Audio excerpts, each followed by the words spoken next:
भैया असम में 68 लोग मर चुके हैं, लेकिन मुझे लगता है असली संख्या इससे कहीं ज्यादा हो सकती है, क्योंकि खुद बचाव कर्मी हजारों लोगों तक अभी पहुंच नहीं पाए हैं। तो सोचिए, जहां कोई पहुंच नहीं पाया वहां मौत की गिनती कौन करेगा। देखो भाई, असम में बाढ़ कोई नई बात नहीं है, लेकिन इस बार जो हुआ उसने एक्सपर्ट को भी हैरान कर दिया।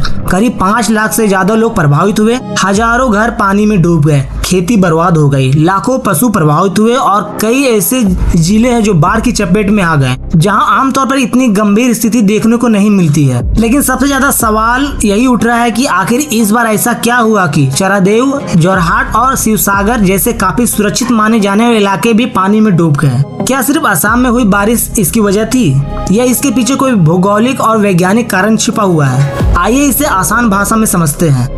सबसे पहले असम की ज्योग्राफिकल लोकेशन समझते हैं। अगर आप भारत का नक्शा देखेंगे तो पाएंगे असम एक घेराव जैसी घाटी में बसा हुआ राज्य है। इसके उत्तर में अरुणाचल प्रदेश और भूटान है, दक्षिण में मेघालय, मिजोरम और त्रिपुरा, जबकि पूर्व में नागालैंड और मणिपुर स्थित है। यानी लगभग चारों तरफ ऊंचे ऊंचे पहाड़ और बीच में फैली हुई ब्रह्मपुत्र और बराक नदी की विशाल घाटी। यही इसकी सबसे बड़ी चुनौती है। जब इन पहाड़ी राज्यों में तेज बारिश होती है तो पानी पहाड़ों से बहुत तेजी से नीचे उतरता है। इसे वैज्ञानिक भाषा में रन ऑफ कहा जाता है। ध्यान देने वाली बात यह है कि बाढ़ आने के लिए जरूरी नहीं कि असम में ही रिकॉर्ड तोड़ बारिश हो। अगर अरुणाचल प्रदेश, नागालैंड, भूटान या मेघालय के ऊपरी कैचमेंट क्षेत्रों में लगातार भारी बारिश होती है तो उसका पूरा पानी कुछ ही घंटों या दिनों में असम की ओर बहने लगता है। यानी असम कई बार अपनी नहीं बल्कि पड़ोसी पहाड़ी इलाकों की बारिश का खामियाजा भुगतता है।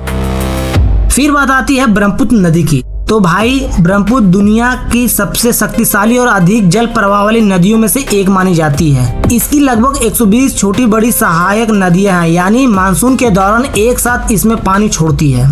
कल्पना कीजिए, अगर 100 से ज्यादा नदियां एक ही समय पर अपना पानी मुख्य नदी में छोड़ दे तो क्या होगा। नदी का जल स्तर तेजी से बढ़ेगा, उसका डिस्चार्ज कई गुना बढ़ जाएगा और आखिरकार पानी किनारों से बाहर निकलकर आसपास के इलाकों में फैल जाएगा।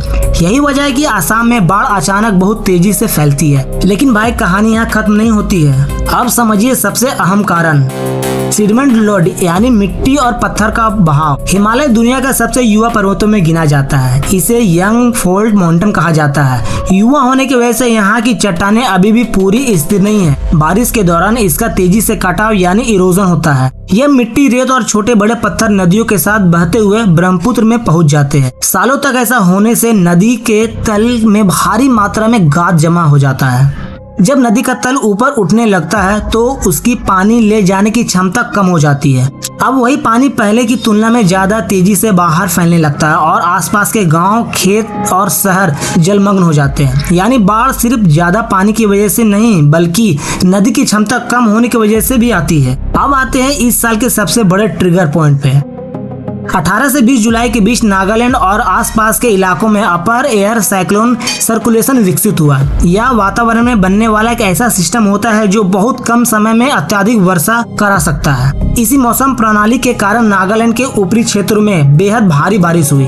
पहाड़ों से निकला विशाल जल प्रवाह सीधे पूर्वी असम की ओर बढ़ा। इसका असर सबसे ज्यादा चराईदेव, जोरहाट और शिवसागर जैसे जिलों में देखने को मिले। ये जिले काफी सुरक्षित माने जाते थे, लेकिन इस बार डाउन स्ट्रीम रन ऑफ इतना अधिक था कि यहाँ भी बड़े पैमानों पर जल भराव और बाढ़ की स्थिति बन गई। यानी इस बार असम की बाढ़ का मुख्य कारण केवल स्थानीय बारिश नहीं बल्कि नागालैंड के पहाड़ी क्षेत्रों से आया अतिरिक्त पानी भी था। अब सवाल उठता है कि क्या आने वाले सालों में ऐसी घटनाएं और बढ़ेगी? तो कई वैज्ञानिकों का मानना है कि इसका जवाब हाँ हो सकता है, क्योंकि क्लाइमेट चेंज की वजह से मानसून का पैटर्न तेजी से बदल रहा है। पहले जहाँ बारिश कई दिनों तक समान रूप से होती थी, अब कम समय में बहुत ज्यादा बारिश और फिर लंबे समय तक सूखा देखने को मिल रहा है। इसे एक्सट्रीम रेनफॉल इवेंट कहा जाता है। जब कम समय में अधिक बारिश होती है तो जमीन उतना पानी सोख नहीं पाता है। नतीजा यह है कि लगभग पूरा पानी सीधा नदियों पर पहुंच जाता है और बाढ़ का खतरा कई गुना बढ़ जाता है। इसके अलावा जंगलों की कटाई, बाढ़ के मैदान में तेजी से निर्माण, झील का खात्मा होना और बिना योजना के शहरीकरण समस्या को और भी गंभीर बना रहे हैं, जो कि हम लोगों ने खुद इसे गंभीर समस्या आने के लिए स्वागत किया है। इस वजह से जो प्राकृतिक क्षेत्र पहले अतिरिक्त पानी को रोक लेते थे, अब वे धीरे धीरे खत्म होते जा रहे हैं।